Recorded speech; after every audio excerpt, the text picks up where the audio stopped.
Hi there, this is Ranjit, and in this video we'll be doing the unboxing and have a first look at this mid-range Android device by Sony known as the Xperia M4 Aqua. And this is a water resistant device that was recently launched by Sony, and it is powered by the Snapdragon 615 chipset, which is an octa-core. And as you can see, if you look at the back, let's talk about the pricing first. The price quoted here on the box is 24,990, but I purchased this unit from Faisal Communications in Hyderabad for around 21,500. I'll also have the links for online stores like Amazon and Flipkart so that you can check the current pricing. And it just gives you some basic info that it says the battery life can be up to 2 days. That'll be interesting because it supports a 2400 milliamp hour battery. This means it has NFC support and gives us basic idea that it is having an octa-core processor, 13 megapixel camera, front facing is a 5 megapixel shooter and a 5-inch screen, and it's water resistant, and the IP certification is IP68 certified. And this is the black color variant that I have. Let me take out all the things first, and we have the handset also. What else? And we also have the charger. So this is the handset. We look at this after a few minutes, and this gives us the warranty information and the SAR information. And the SAR rating for this mobile is 1.049. And this is the warranty card. Let me keep these things to the side. And this is nothing but USB to micro USB cable. We also get a headset, but looks like it's an ordinary headset, not an in-ear type. Just a basic ordinary headset, but we have the Sony branding. And this is the power plug USB, again Sony branded, and here it says it's a 850 mAh charger. So let's keep these things to the side and let's look at the handset. And this device supports nano SIM, and it says you shouldn't use cut nano SIMs with this device. So let's take this out, and this is the dual SIM model. Sony is also selling a single SIM model, but as of now in India we are only getting the dual SIM model. And the back actually looks that it's made up of plastic.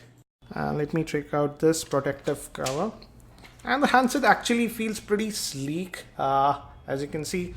And here we have the micro USB slot, and this is the micro SD slot, and we have flaps, so you can insert your micro SD over here, and looks like your SIM cards will go here.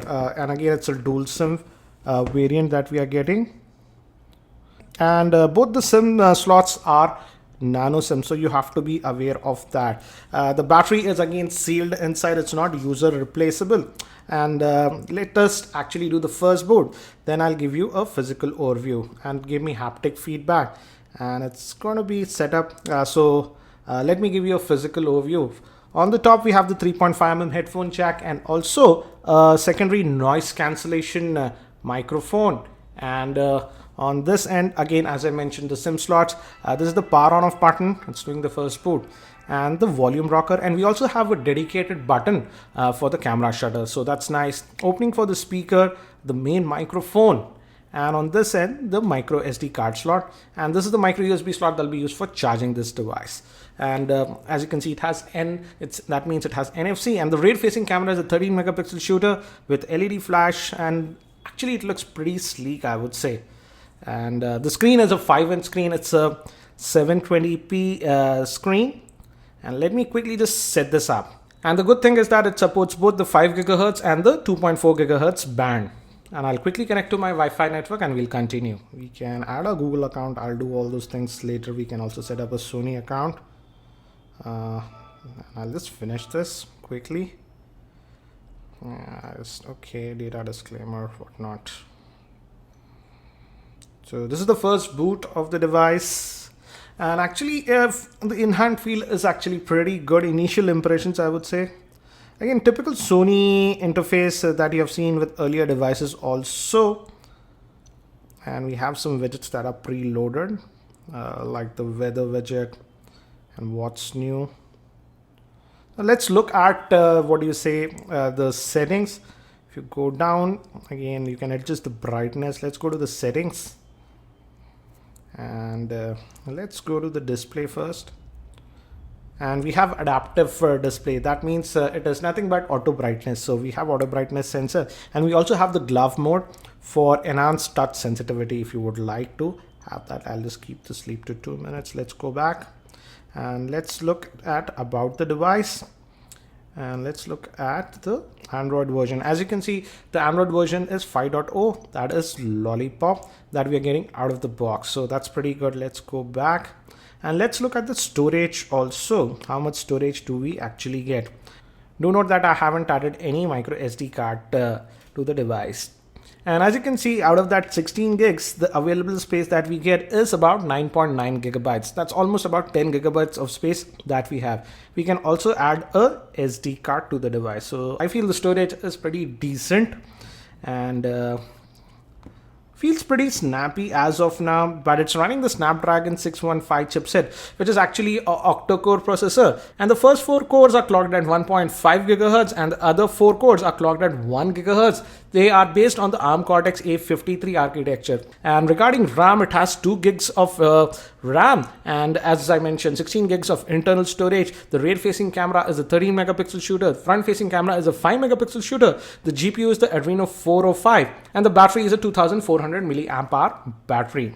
So initial impressions, it looks pretty decent, but again, as it's running on the Snapdragon 615 chipset, it'll be interesting to see if it exhibits any heating issues. But let's look at the app tray, and as you can see, quite a few apps are actually pre-installed. We also have the FM radio, so that's nice.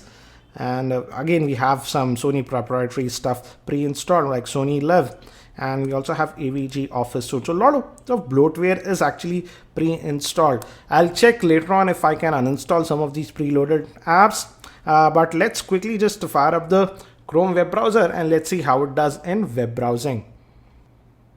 As of now, the phone looks pretty snappy, guys. Let's try to go to tech. This is the default keyboard that we get.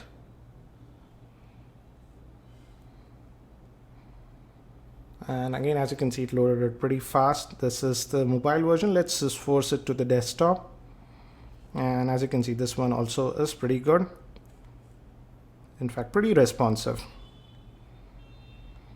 Let's try one more site, that is rediff.com. Oops. Let's go here, rediff.